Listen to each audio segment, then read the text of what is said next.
আমি 4.5 বছর জেল খেটেছি। আমাকে 67 দিন রিমান্ডে রাখা হয়েছে। আমি 1.5 বছর হুইল চেয়ারে বসে নামাজ পড়েছি। হুইল চেয়ারে বসে আল্লাহকে বলেছিলাম, আল্লাহ আমার কবরটা আমি সিজদায় মাটিতে লুটাতে চাই, আমি বসে বসে নামাজ পড়তে চাই না।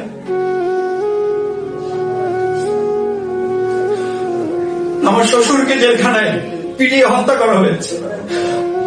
আমার নির্যাতনের দৃশ্য দেখে আমার বাবা স্ট্রোক করে মৃত্যুবরণ করেছে।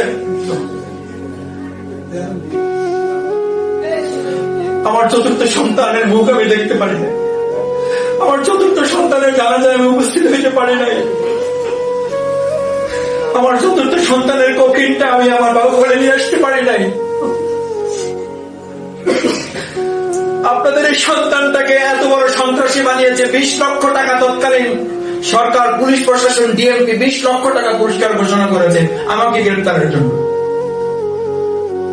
আমি আমার বাউফলবাসীকে শুধু এতটুকু বলতে চাই যে 17 বছর আপনাদের সাথে লড়াই করেছি, অন্যায়ের কাছে, অত্যাচারের কাছে, বন্দুকের নলের কাছে।